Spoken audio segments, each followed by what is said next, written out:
let's see. How can we help the situation in Chicago and Portland? Now,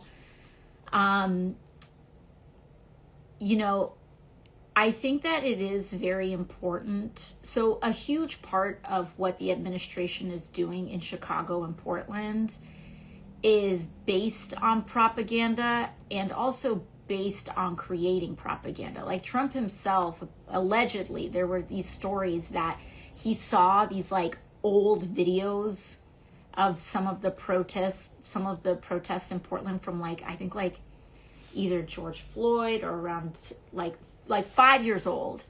And he was making decisions around that. And I think there was allegedly some of this reporting that the governor had called him and saying, these videos that you're talking about aren't even contemporary. They're making decisions on aren't even contemporary, which, you know, I wouldn't doubt that something like that happened.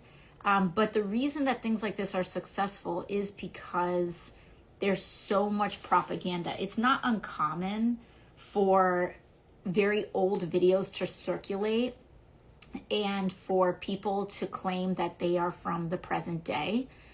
Some of it is just misinformation, is like people just not knowing that that's not true and amplifying it.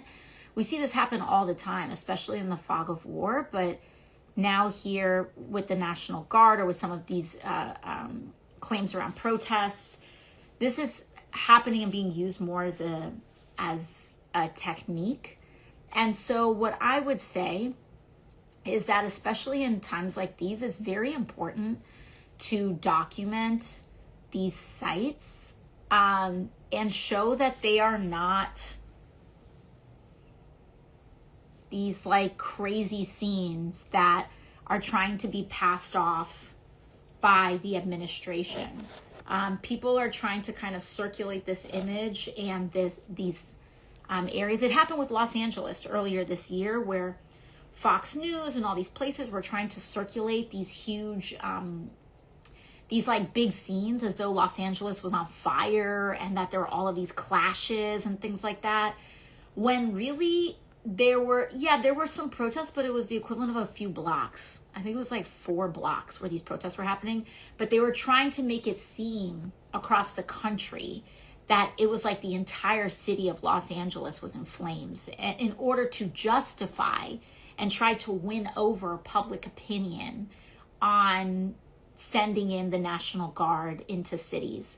And so the more that, if you live in these areas, the more that you can document outside of these facilities, the more that you can document, even if some of the scenes are almost boring looking, it's important to show that and to air that and to repeat it. Because I do believe that our media landscape has changed dramatically, and the social media landscape has changed dramatically even since 2020, even in just the last couple of years, in ways that are very hard for people to understand.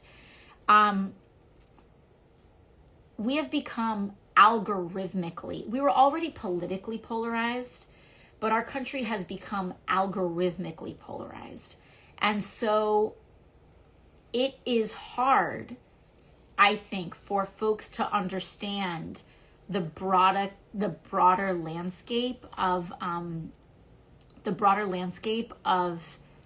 public opinion, because there are people that are living in a MAGA universe online, that their algorithms feed that to them, and people in that mindset think that no one else really has differing opinions.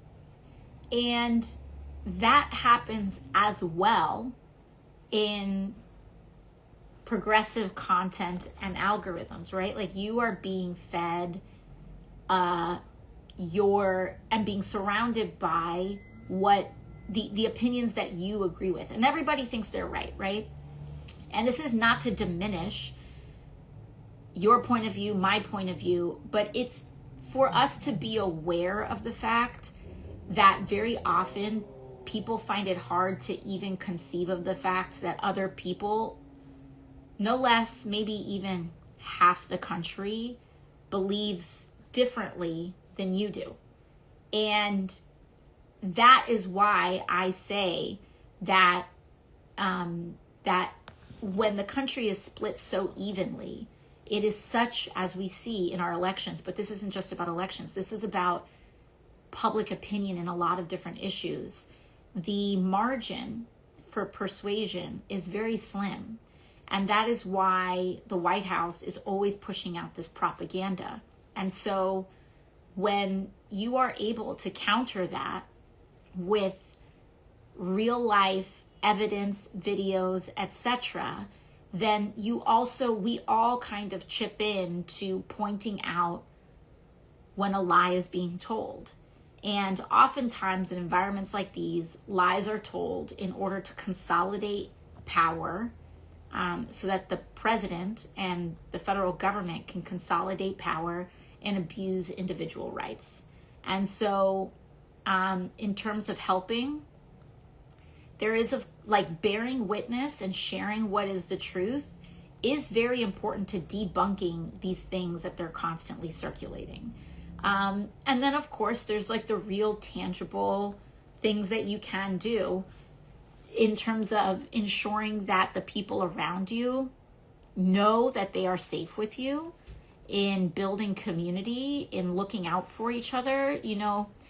People think this stuff is corny or insignificant, but when you start to do this in mass, it starts to build up the conditions for larger forms of resistance, and it also makes larger forms of resistance more likely because people feel less alone.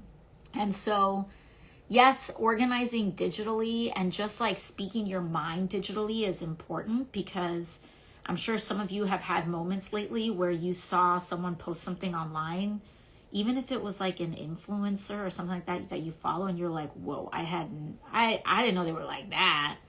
And that it's not about arguing with people, but making and asserting your values in a time like this and in an environment like this is absolutely an act of courage.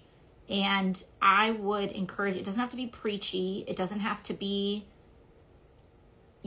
obnoxious, but letting your values be known is very powerful, because people are persuaded. Oftentimes the things that persuade people is not just about facts or policy, as much as some people would love that to be, but it's also about psychology and community. And it is hard sometimes for people to speak up if they feel like they will be alone, if they feel like they will be endangered, if they feel like they will be vulnerable. And so every time a person kind of makes themselves known, it makes it easier for other people to be known.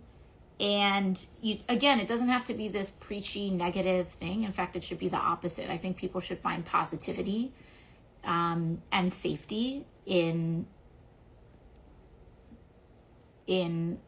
accepting worldview. But it is a brave thing to do nonetheless, because